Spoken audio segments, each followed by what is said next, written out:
Welcome to One on One with Mitch Lafon. Joining me on this episode from the band Tygers of Pan Tang. It is guitarist Robb Weir. We talk about the band's new album called, of course, Tygers of Pan Tang. It is absolutely fabulous, by the way, one of the best of 2016.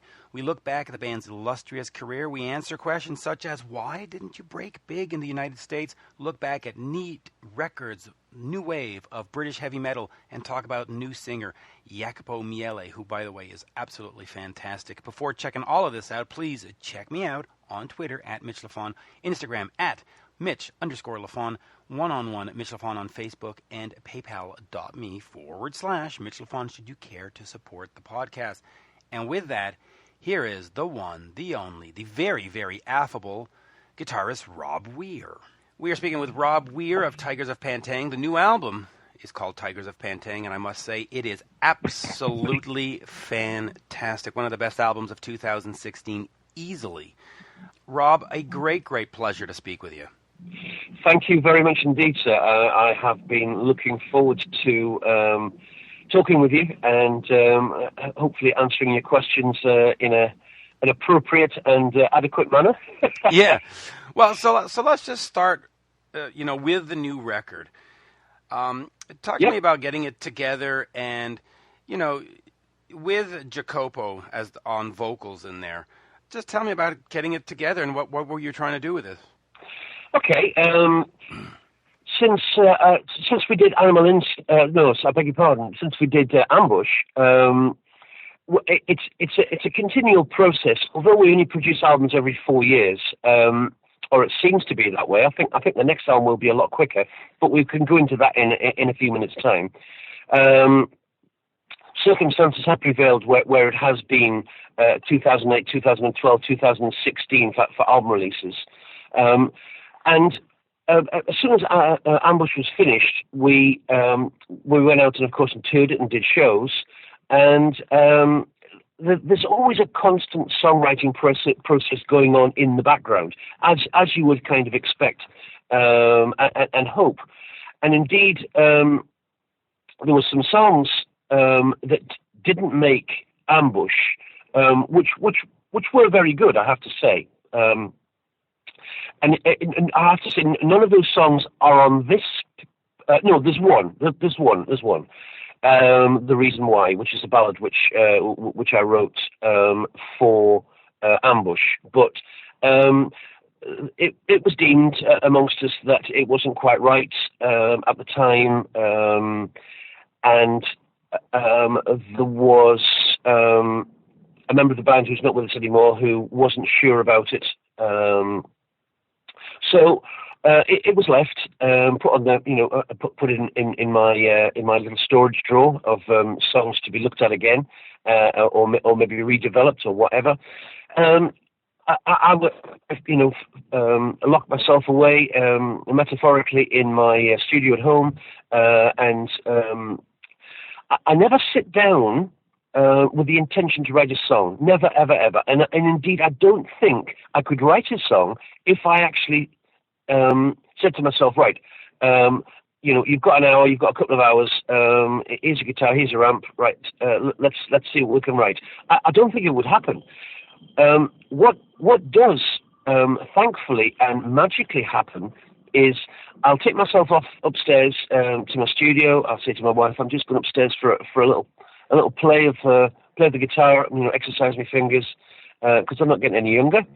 And I always plug in and play through my studio in case something happens and I've just pressed the record button and I've got it there to look back on. And something without a word of a lie, Mitch, something happens every time I go. And I don't play every day for goodness sake. Unfortunately, life just doesn't decree that. That luxury. I'm lucky if I can play every 2 or 3 days, maybe even longer than that.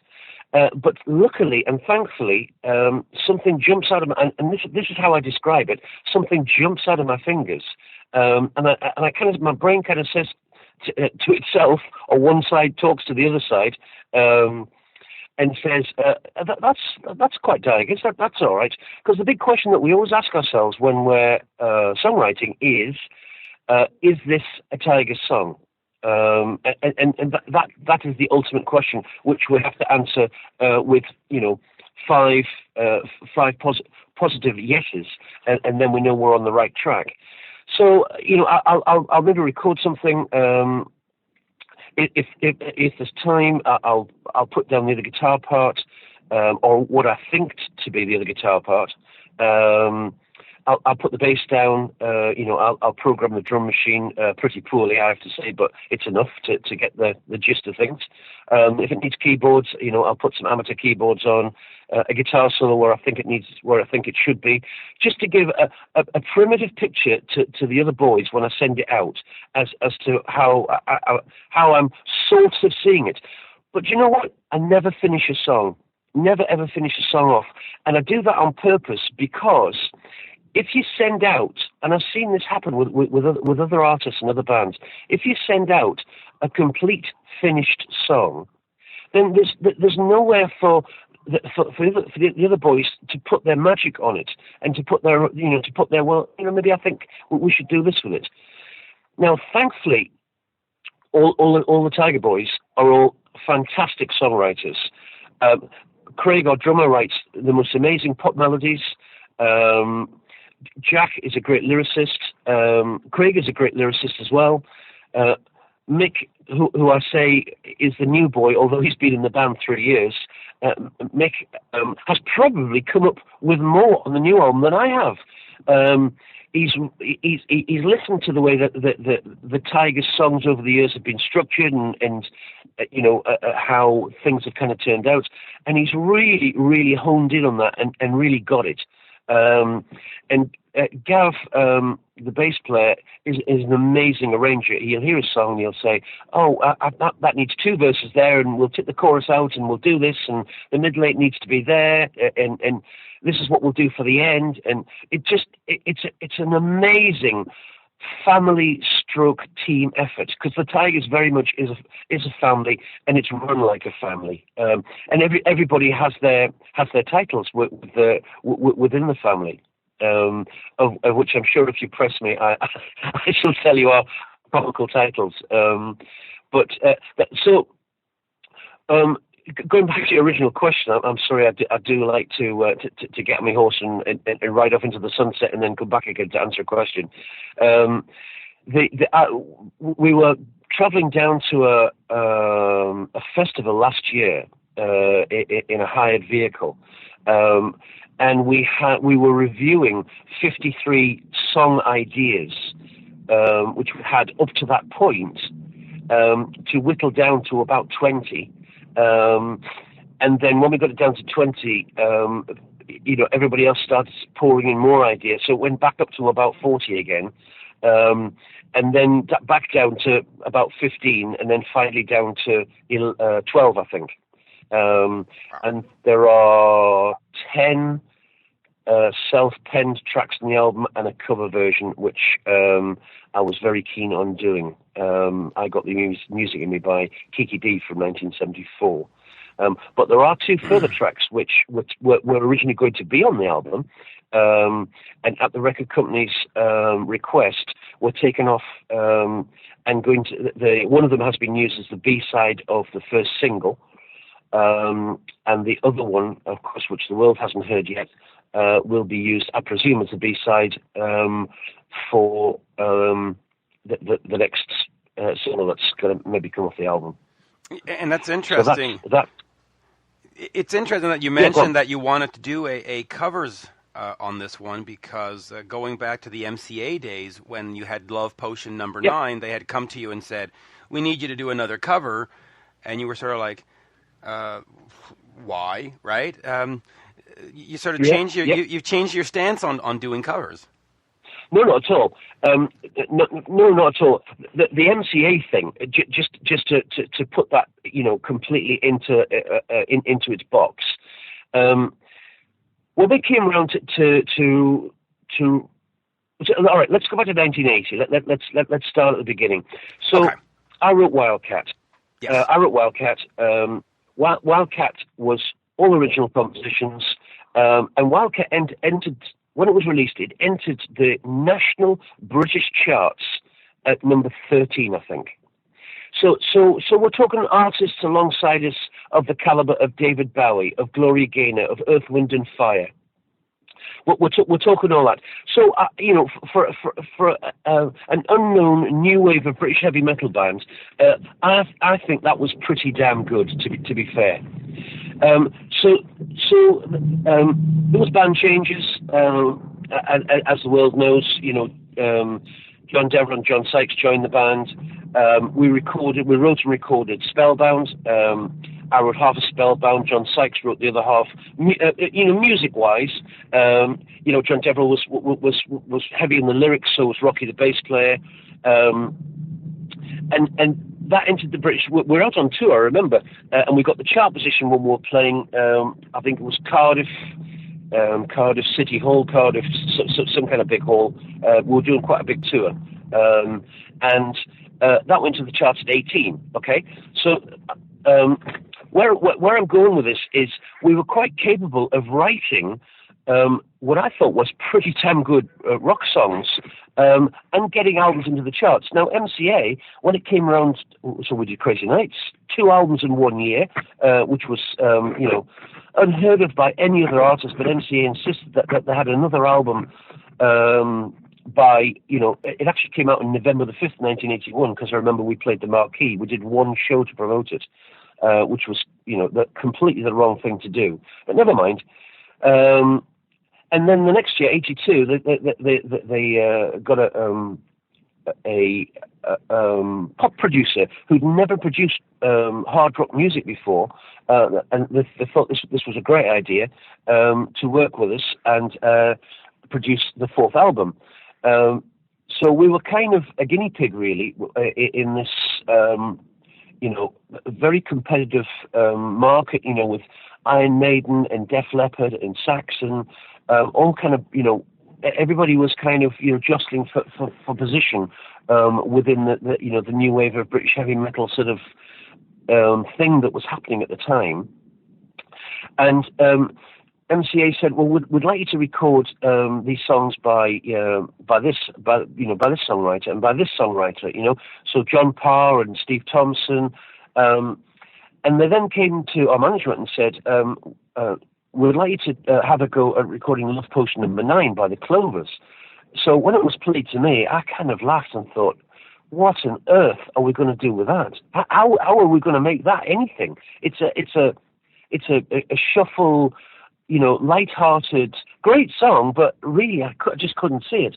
Anyway, John Sykes and I put ourselves in a room and we put it on the record player, because we had record players, but we've got them now, not as prolifically as we had back then, because that's all we had. Put it on, kind of jammed along to it. I came up with the front bit. John sort of came up with it, with chugging the chords and stuff. And we came out with what is, of course, now a chart single, and a much revered song from our back catalogue, which we have to play every night because, the crowd doesn't like it if we don't do it. So that was in a long answer to answer your very short question. We were getting pressure to play other people's songs, and that really, really went against everything that I'd kind of stood for with playing in a band. Was you write where possible, where applicable, you write your own songs, and if they're proven, but of course you have to prove them, which we had done because we'd had them albums in charts, we'd had singles in charts. Then why play other people's songs? Why are they going to be any better than the songs that you're writing? So that was the whole thing behind Love Potion number 9. It was just a time when the record company thought, hey, and maybe they did, maybe they knew better than us, maybe they didn't. I don't know. But that was sort of very successful. I mean, that's sort of what record companies did back then. You look back at Aerosmith in 1980. Remember Walking in the Sand, Kiss, Then She Kissed Me. I mean, that sort of was what record companies thought would sell. You mentioned the record Ambush, which, setting up for this interview, I took it out and I've been listening to it nonstop for 2 weeks. What a fantastic, fantastic album. It was produced by Chris Tangrides, which you had worked with which you had worked with in the early days. Talk to me about the early days working with Chris on Spellbound and what was the other one? Wildcat, I believe, right? Yeah, Wildcat, yeah. He's done everybody. Yeah. I was just going to say, for those who don't know the name, I mean, he's worked with Black Sabbath, he's worked with Canadian band Anvil, who else? King Diamond, Loudness, Magnum, just some of the bigger names in rock. Judas Priest. He got a Grammy nomination for Painkiller, Judas Priest. Thin Lizzy, of course, Ozzy Osbourne. So, how was that going back to him and working with him originally? It was great. It was like putting on an old T-shirt. Chris was exactly the same. Aura-wise, funny-wise. We just got on absolutely tremendous with him. And it was good to go back and revisit that. And we used the whole team that we used in 1980 for Wildcat and 81 for Spellbound. So Chris engineered the album. I think we'd kind of written the songs and sort of produced them ourselves, and then brought them to him. So he made a couple of little changes, but nothing of any great magnitude. But the album was mastered by the same guy who mastered in London. Excuse me, the same guy who mastered the first two albums. So he did that. We got Rodney Matthews to do the artwork, who did the artwork for Crazy Nights. So it was very much gathering, the original team together, the old boys together, just to see, what would happen and how it would all fit together, and what kind of a, measure of success we would have with it. Yeah, and it turned out exceptionally successful in terms of the music that is on there. You look at a song like Rock and Roll Dream; it is fantastic. Let's look at those first three albums. A few years ago, probably around 2011, I would think, you went back and you did this sort of 30th anniversary sessions of Crazy Nights, Wildcat, and Spellbound. Yeah. What was it like just going back and re-recording those songs and relearning them and going over them again? Was there a sense of, wow, we really had something great? Or was there more of a sense of, oof, we need to fix this and we need to fix that? And I'll just add to that, because I've heard those albums, they're great. Will they at some point be re-released or be made available again to the public? Yeah, absolutely. And it was great going back, and you've kind of got it there. It was a bit of all of those things, all chucked into the same pot. So it was a bit of, oh God, what a great song this was to record. Wildcats and Mirror, and that kind of to capture that kind of vibe again. But the real icing on the cake, was recording with today's technology. So we've got 30 years worth more of sparkly, amazing technology to make them to make them sound better. Some people, of course, if you're old school, say, "Oh no, don't touch them; they sound fine the way they are." I can see things from both sides of the fence. I kind of like to use new technology if it makes things better, which I think it has done. And in fact, there's one further sessions to do, which of course is the Cage sessions, which we're talking about now, and we shall get to grips with it probably. Gosh, we're so busy next year touring, but we will definitely do it next year. We'll definitely record 5 songs from the Cage, I think, and that will be out as an EP. towards probably I would say, don't hold me to this, but I would think the back end of next year. And then the following year, I think possibly all 4 sessions will be compiled onto one double CD. I'm all for that. I would think that probably, I would think that would probably happen. All right, so let's look back at some of the history of the band. A lot has gone down. A few years ago, you gave an interview and you were asked to describe the band's career in a word, and you said it was frustration. What was the frustration with Tygers of Pan Tang? Because you look at Spellbound, you look at working with John Sykes and Chris and Wildcat, and you had everything that says to me you should have been as popular as Iron Maiden, and certain things didn't work out. So where did the frustration come from for you? Frustration came for me was in 1983, early 83. The day before we flew out to Japan in September 82, we parted company with our management. And this was 2 fellas, one who had originally managed the band from 1978, who was a great friend of mine, who is, and we'll come on to that, is a great friend of mine. He'd come to see the band in 78. We had a residency at a local club in the seaside town where we come from. We played every Wednesday night, and it was packed, which was quite unusual, as you'll probably know, for a midweek sort of gig. Different times, though, I have to say, different times back then. I just said to him, one night, I said, listen, do you fancy helping us out, bringing round and getting some, some more shows? And he said, yeah, I can do that. It's no problem. Anyway, that stemmed from there. So through one reason or another, I think the management company that we had felt that they'd taken us as far as they could to the level of where they were, of their knowledge, and they wanted better for us. So they stepped down, gave us some contacts, but we were very 5 headstrong fellas who all thought we knew best, all had the usual big rock and roll egos, and we kind of couldn't agree on anything.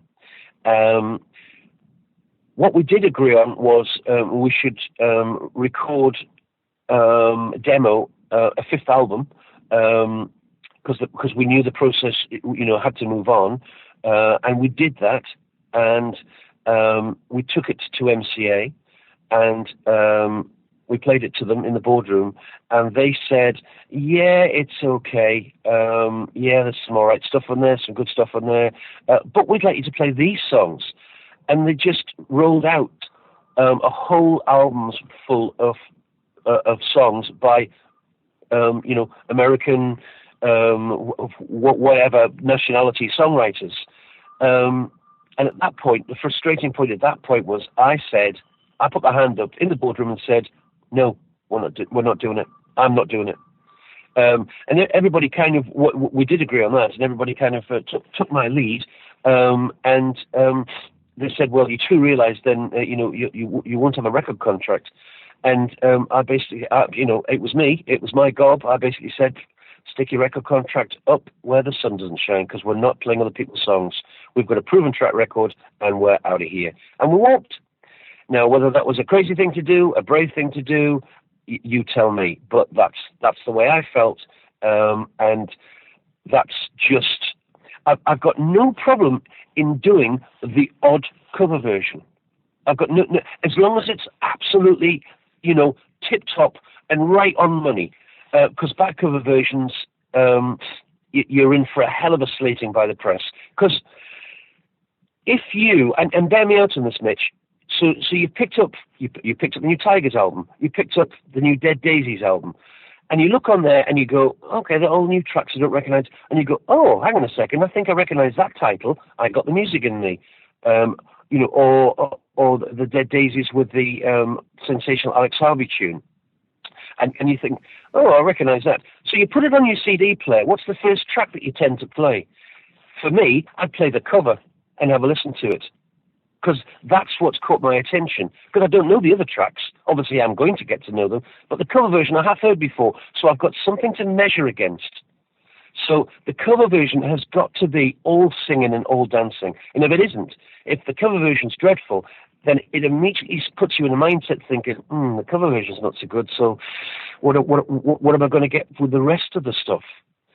So, I've got no problem in the odd cover version, but a whole album, 10, 11, 12 tracks, written by other songwriters is an absolute no-no. And it's funny because I have the Dead Daisies album in front of me. Actually, I've got both albums in front of me, yours and the Dead Daisies. Yeah.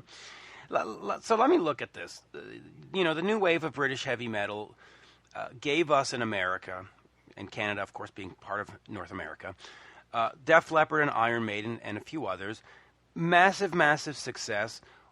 What happened with the Tygers of Pan Tang that you couldn't translate to sort of cross-Atlantic success? Where was it? Was it the management again that just couldn't get you over here? Was the music just not radio friendly enough for over here? Talk to me about not conquering North America. Yeah, go ahead. When we recorded The Cage, I think The Cage has a lot of songs on The Cage which are extremely radio friendly, and it was starting to happen a little bit. But we needed to come across to the States and physically play and get on a tour, opening up for whoever.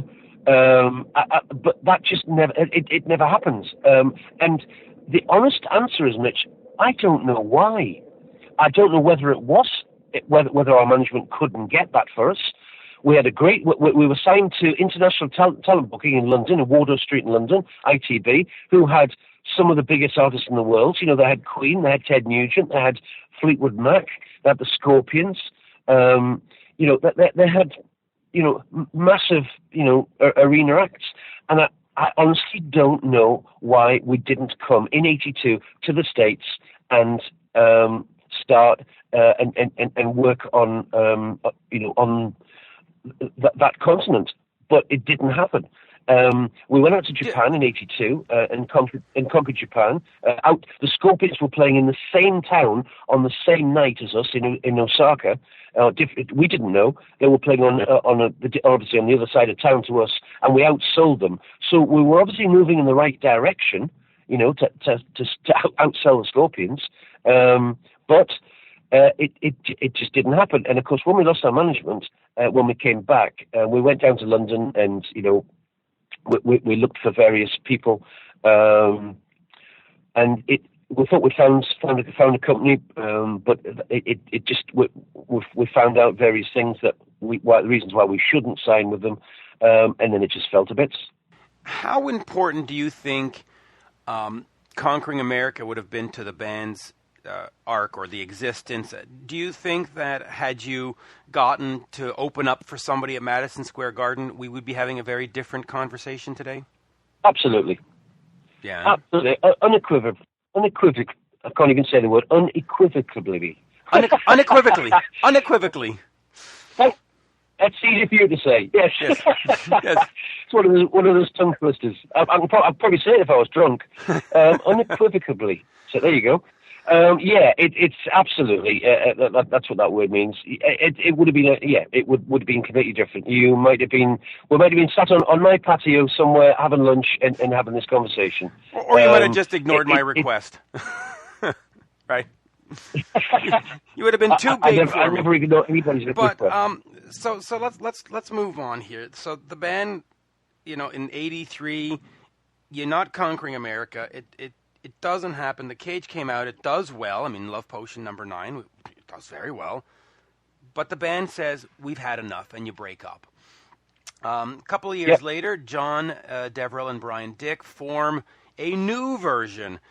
When that happened, and you're sitting at home, are you like, oh, well, good on them? Or are you like, what the hell are you, what was that? How was your reaction to that? How happy were you for them, or how completely annoyed were you with them? Well, to be honest with you, I didn't realize. I mean, I was doing other music. I did two other after the Tigers. I did two further musical projects. Right, Sergeant. Recorded two further albums, like Sergeant, yeah, and Tiger, which actually. And the Tiger thing, right. Yeah, and both times we recorded albums, which never came out and never will come out. How come? Sergeant. Why won't they come out? Is it just it's moments past, or is the music just not good enough, or is it legal stuff where you just can't get the rights to it? Yeah, it's legal stuff and personal stuff. Yeah. But even though you were doing those other projects, did it annoy you that they were using the name, or was it like, meh, it's all right, I got my own gig now, so whatever? Yeah, yes, it kind of. I didn't realize it was sort of or ignorantly. I didn't really realize it was sort of happening until the first album came out, and. It was all sort of over and done with, from what I remember, pretty quickly. They did two kind of quick albums. I think they did a few shows, and then that bubble burst, and that was about sort of 87. I think that's it finished. John went off to be an actor. John Deverill. Brian went off to play in a covers band, as far as I know, to make a living. And the other three musicians, I think, were just hired hands. So they just jumped on the Tigers ship for a quick voyage and then off again. Yeah. So let's get back to. It didn't. Go ahead. I was going to say it didn't hurt me, or it didn't particularly bother me. I didn't hate it or anything. Live and let live is what I say. So let's look at the band now, because, and I mean no disrespect to the past vocalist. To me, Jacobo, and I hope that's how you say his name. I shall. Well, just to go back to our previous conversation, I shall pronounce his name for you. His name is Jacopo. Jacopo. Okay, so we'll go with Jacopo. To me, he is just an incredible talent. When I listen to the last 3-4 albums, that's the voice that speaks to me. And it doesn't mean that Spellbound is not great, and it doesn't mean that Crazy Nights is not great. But just this guy, I don't know where you found him, but holy mackerel, he is just the real deal. So we'll talk about him in a second, but. Talk to me about using the name and how important it is to have a brand name. Why not just sort of Robb Weir and the musical, menace, or talk to me about getting the brand name and how important that is. Well, I think it's been certainly proved historically that if you have a brand and we do, and you have a name. And you're able to use it, then that's the way forward. If, of course, to get a brand, you have to start from scratch, and you have to build that brand up. So, if the previous 4 albums had been called, Robb Weir and the whatever, the Magnificent Four, right? Yeah. Yeah, then you're starting again, and people kind of look, because I can't think of a guitar player who's been in a famous band and then had a side project where the side project has become massive, bigger than the band. It's because people go, oh yeah, that's it's okay, yeah, that's all right, but it's not the band. The Joe Perry project, great stuff, but it's not Aerosmith. Yeah, I totally agree with that. And I'm trying to think of a guy, boy, Mick Jagger's solo album is not the Rolling Stones. Bruce Dickinson stuff. Who's done it? I guess Paul McCartney. There's one person, and one person only, that I can think of that had a solo career bigger than the band, and that was Ozzy Osbourne. Yes. Okay. I'll give you that. Aussie. And, well, maybe Dio to a certain extent. But, okay. So, but talk to me about, let's get back to the brand and curating it and developing it and what's it mean to you? Yeah, so the brand is very, very important. We've always been associated with pictures of tigers, which is why they feature on the album covers. I think that's a good thing. Like, you know, Iron Maiden have their Eddie, you know, it's you know, Motorhead had that sort of fantastic horned dog's head or Motorhead or whatever it is. So I think, you know, having something that people can focus on and kind of expect is a good thing. And the Tygers, thankfully, you know, we're playing to bigger audiences all the time. It's kind of, you know, since I sort of started it all again in 2000, it's kind of like starting again almost, really, because we had a break of from 87, 97, and 99, a break of 12 years. So it's 12 years not playing is quite a long time for people to forget. Oh yeah, and you know, 12. You're almost talking into the next generation. So when somebody says, you know, oh, have you Tygers of Pan Tang? They go, oh, they were right back in 1980, weren't they? That's a really old band. So it's been quite a difficult journey to re-educate everybody out there that you know, we are current, and not so much that we're back, but you know, we've been around for 16 years now, and we play some good rock and roll. Yeah, and the shows are. You mentioned Imagery. Let's look at the importance of that, because I'll be perfectly frank. The first time I picked up a Kiss record is because I saw the cover of Love Gun. The first time I picked up an Iron Maiden album is because of Eddie, and the same with you. The first time I picked up a Tygers of Pan Tang album is because I liked the look of, you know, and the Tygers and stuff, and the new album when it came out. I love that. I'm actually going to buy a T-shirt with that cover on it because it's so fantastic.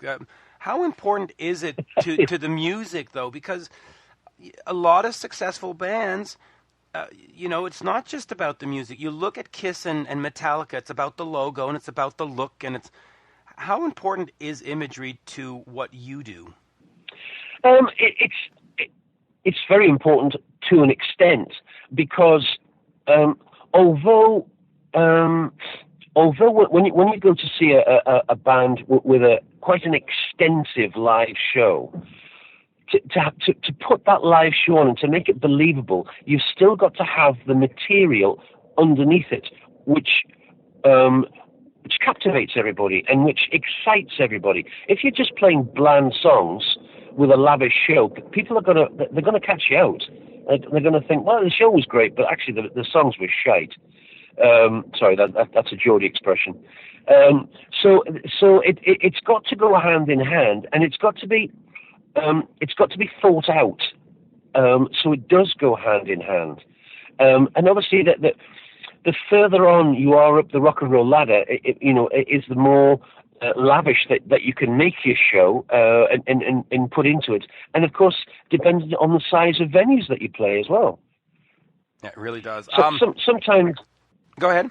Sometimes sometimes it's, you see, we don't have a lavish show. You know, we have a big backdrop, and we rely on our music and on our ability to connect with the audience for them afterwards. To want to maybe buy a T-shirt or buy a CD and come to us and say, "Wow, that was great."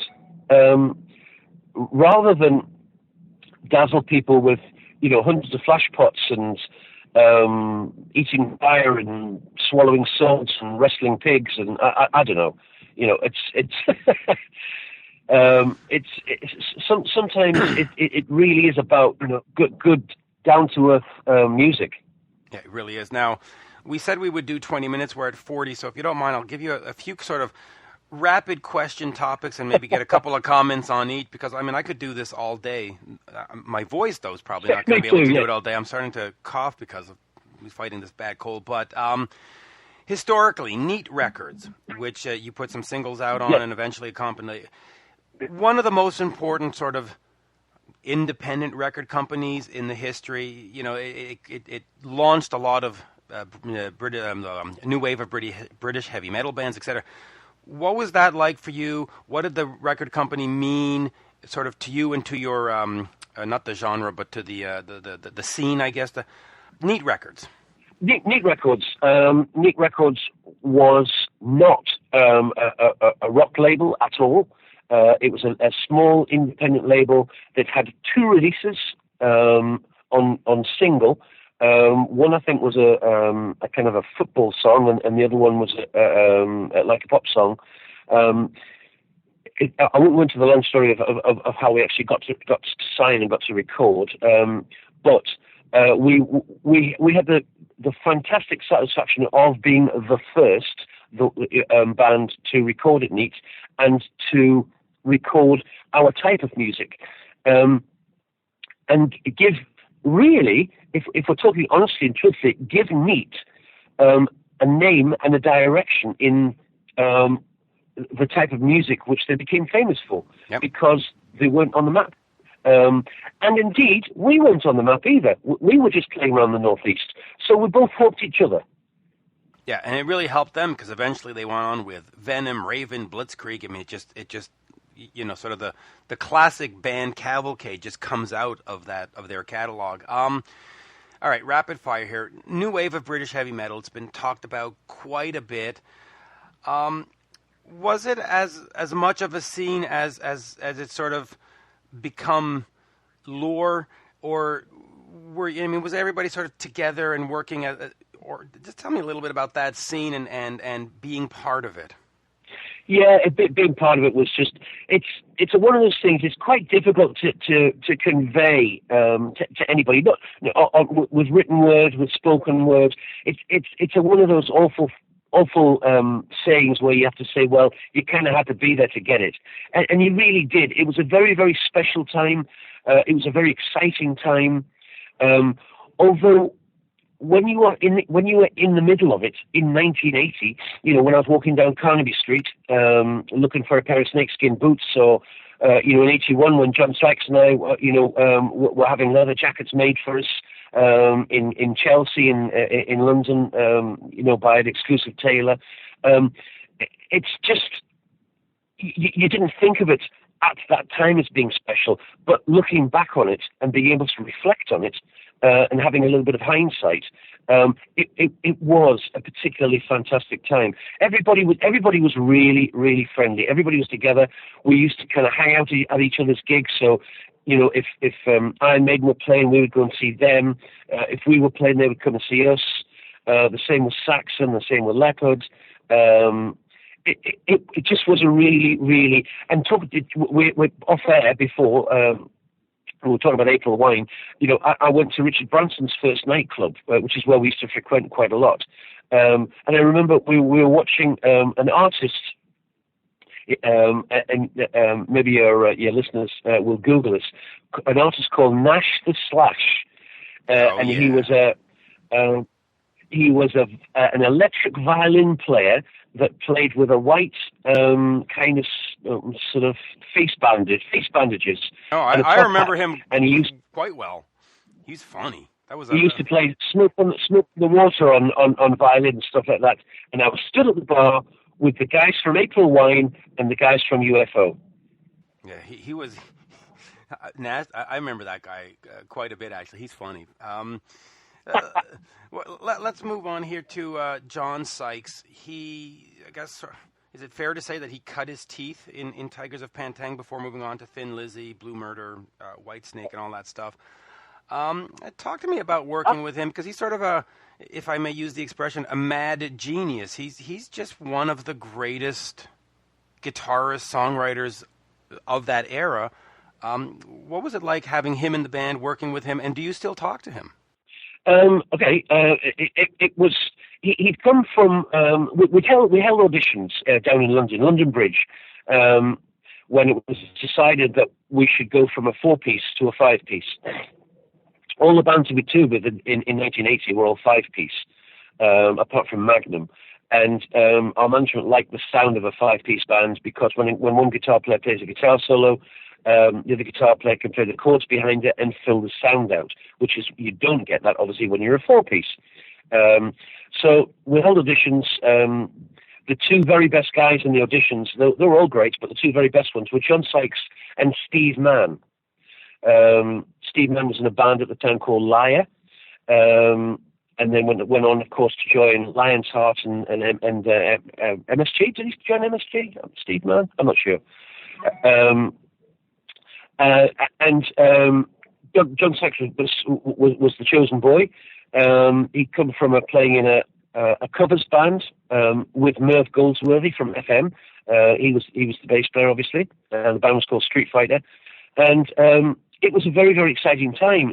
He came to live in Whitley Bay, which is where obviously the band came from, and he was round at my house one day to learn the Wildcat set because we were about to go out on tour. And I'd been showing him the songs, and we decided which solos we were going to play and all the rest of it.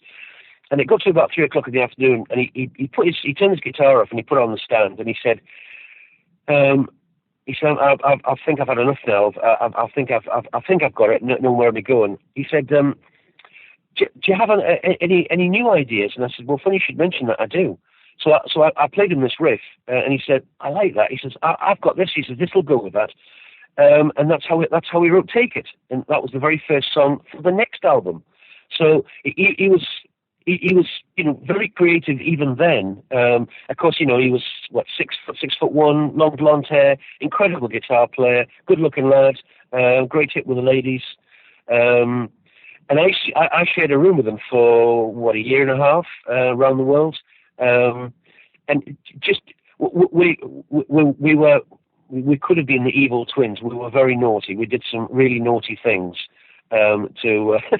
which we really, I would get sued if we went into air of the bad things that we did. Right. But yeah, so it was a great time, and it was very sad when, and I completely understand why he left, because obviously he thought the grass was greener. Which obviously it was for him, on the other side of the fence, because he went to audition for Ozzy, and then didn't get that, because I think Jakey got that, and he went off to record a single in Dublin, and the band next door, in the studio next door, was Thin Lizzy, and that all happened. So lovely fella. The last time I spoke to John was about 8 years ago, I guess, probably 7 or 8 years ago. We were playing Hard Rock Hell. They were headlining on the Friday, and we were playing on the Saturday. So we went down on the Friday night, and I went to see him. How much fun would it be if he came and did a guest spot on the next album? I think that would be fantastic. I mean, because he's been talking since 2013 about doing new music and just nothing, and it's too bad. It is, absolutely, and we've talked about it within the band and with our manager, and the door is always open for John to come and jam with us or record a guitar solo. It's the option is always there. Yeah, and it would be a lot of fun, I think, for the fans as well, not just the band. Spellbound, the Absolutely. album. Oh, it would be great. Just because fans, we've and I'll say we've missed him from the scene. I mean, he wrote Still of the Night. He wrote Here I Go Again. He wrote some of the biggest songs of this kind of music, and absolutely, yeah. Spellbound is considered by many to be your crowning achievement. First of all, do you agree with that assessment? And then let's just talk a little bit about that album and what it's meant and looking back on it. But do you agree that Spellbound is sort of the album for Tygers of Pan Tang? Up until this new one, probably, yes. And so talk to me about its importance for you, and any memories of putting it together and what it's meant to you? And of course, obviously, you revisited it a couple of years ago on the 30th anniversary Spellbound sessions that you did. But just talk to me about those memories. And of course, Chris Tangrides was part of it. Sorry, I was a bit distracted there. Sorry, say that again. I was just going to say, if we can, just sort of talk to me about Spellbound in terms of recording process, putting it together. Of course, you worked with Chris Tangrides on it, and recently you revisited it as part of the 30th anniversary Spellbound sessions CD or EP, I guess, that you put out. What are your memories and take, and let's just sort of look back on it, and what do you got? Spellbound was we wrote and recorded Spellbound in Guardian Studios in a place called Pitney in County Durham, up in the northeast of England, with a guy called Terry Cadogan, who reportedly played the famous guitar solo on the Bayou by the Carpenters, that particular session, John Deverell and John Sykes were pretty pretty new. Would not long finish the songs. Put it onto one of these wonderful things called cassette tapes, and sent it off to Chris Tangrides for him to have a listen to get some production ideas. And a few weeks later, we all jumped in the car and drove down to London, 300 miles away, and started recording the Spellbound for real. We still have the original Guardian tapes, and do you know what? I think a couple of John Sykes guitar solos are even better on those demo tapes.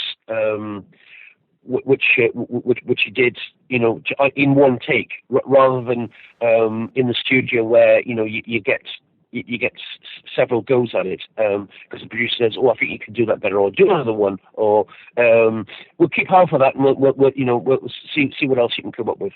But when you're recording it, when we recorded it at Guardian, everything was pretty much a one take, sort of deal. And some of his guitar solos are quite stunning on that. But it was, I think we knew. I think when the dust settled on the speakers and we'd had the final listen through to it at the rough mix stage before we all left to come home and Chris was left to finish it off properly. I think we all knew we had something special. And listening to that story about those guitar solos, it sounds as though we need a new deluxe edition to come out. Yeah. We're rapidly approaching an hour, so I'll let you go. But let me just finish on this. The new album. There's a Canadian connection. Harry Hess of the band Harem Scarem had a chance to master it, and I wrote Harry and asked him about it, and so he told me that it was great fun to do, and he sends all his best to you, by the way. Oh, great. Yeah.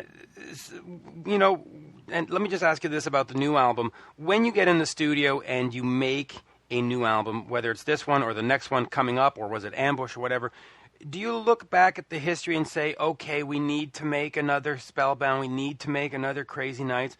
Or are you at this point in your career where you have a freedom to do, we're just going to make new music, period, end of story. We don't have to worry about the fan base or the history or the name or the image? Or how do you sort of approach it in that sense in terms of respecting the musical legacy but also trying to stay fresh and relevant? Yeah, I think you've got it in your last statement there. One thing we don't do is we don't look back and go, we must write a song like Hellbound, or we must write a song like this or that. That's not the way forward. That's only the way back. If for instance, on the new album, it's had amazing reviews all over the world, and one of the tracks that they pick out is crikey. One of the tracks they pick out is "Never Give In," which is a riff which I wrote last year. And I played it at, we were playing in Schaffenburg in Germany, and I played it to the band that they'd never heard it while we were sound checking. And Gav, the bass player, turned around and said, "That's probably the best riff I've ever heard." He said, "What is it?" And I said, "Well, hopefully it's got to be a new Tygers song." And he went, so you know, and here it is on the album. But you know, the reviewers are saying it's very, very old school. It could have been on Spellbound. It could be. So I kind of know what is right for the Tygers and what is not. But like a lot of, you know, in the 70s when bands, certainly in you know, on top of the pops in England, if they had a number one, the next single that they brought out, it could even be the next month, oddly enough, was very similar. And a lot of the times you thought to yourself, "I've just heard that. That was nearly the same." So repeating yourself for me isn't good. You need to be doing the same feel, the same vein, but not the same, you know, not the same song over and over again. So yeah, we just, when we play songs at rehearsals to each other, to say this is the new idea, this is the idea, we jam them. We ask ourselves, is it Tygers? If we like them, we take it further and we develop it further. And it can be any one of us that can, you know, that can come up with an idea. Because somebody has to come up with an idea, let's face it, for you to be able to work on something. So that's kind of how it happens. So we always respect the name. We always respect the is it us? You know, it would be quite outrageous if we started playing a Charleston sort of thing, you know, from the 20s, because that wouldn't be Tygers. People kind of when they look at the album cover and they buy the product, whether it's an LP or whether it's a CD, and they put it on, they kind of got a picture in their head of what they're expecting to hear. And as long as you're not too far away from that, and indeed if you can excite them and they can rave about it, well, I think then you've succeeded. Absolutely, and of course, your guitar sound is very much part of what makes the Tygers tick, right? I mean, you've got that signature sort of Tiger sound. We didn't cover why Jacopo or how he joined the band, so we'll get a quick comment on that.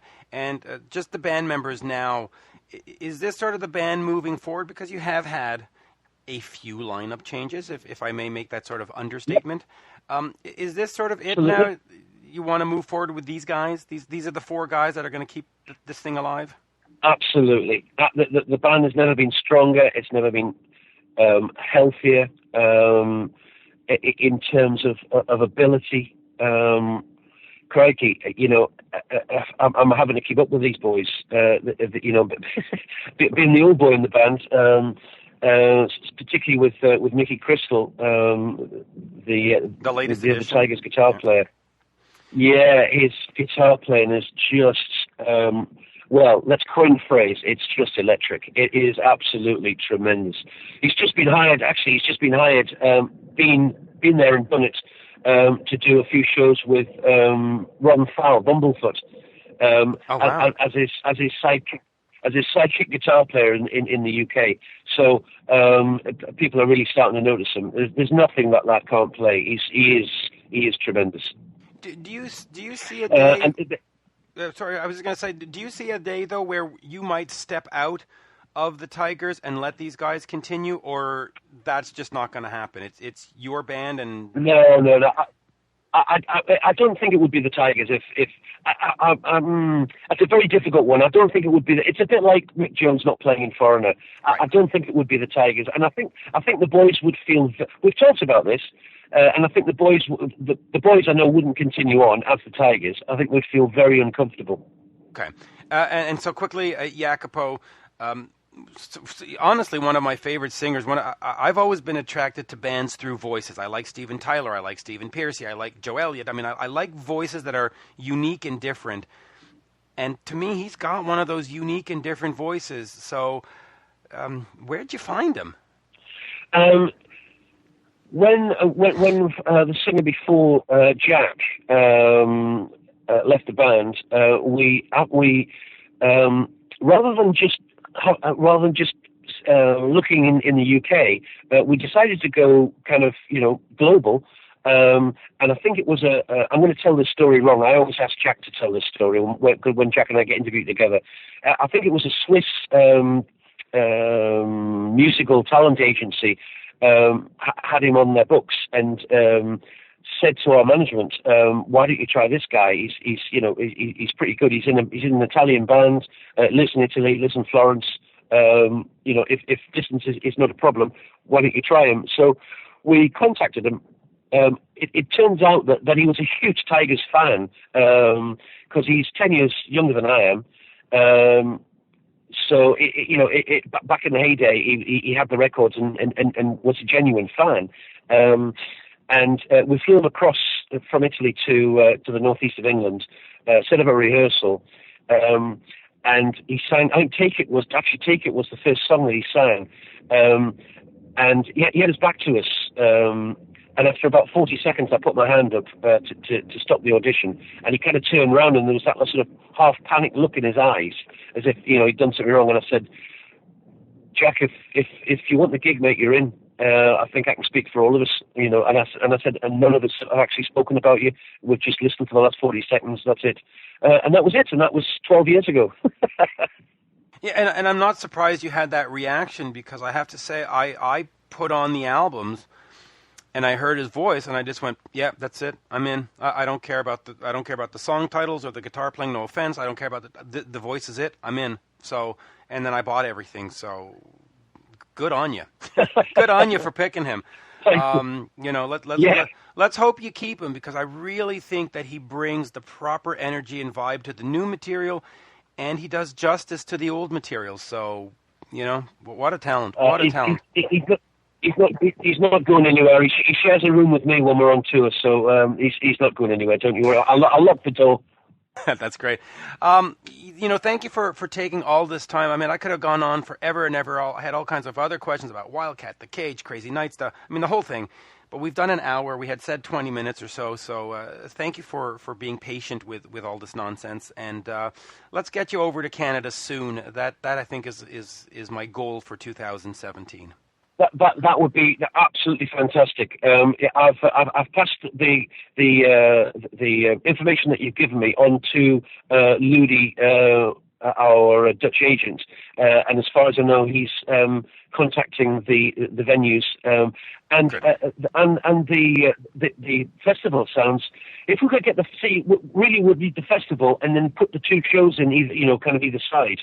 Yeah, that would be the best, and that's sort of the way to do it, right? It's either to get it on one of these, rock cruises that leaves Miami, and then when you dock, you sort of work your way up the East Coast, or you get onto a festival, and then from there you spread out and do a few club shows. That's sort of the way to do it in this day and age, and I will do my best to make sure that happens, because I think fans over here need to see it.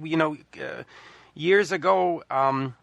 I had suggested Diamond Head to a festival. They brought him over, and the band right now is on a very successful North American tour. So let's hope we can repeat that history and make it the Tygers of Pan Tang success story over here. That would be phenomenal for all.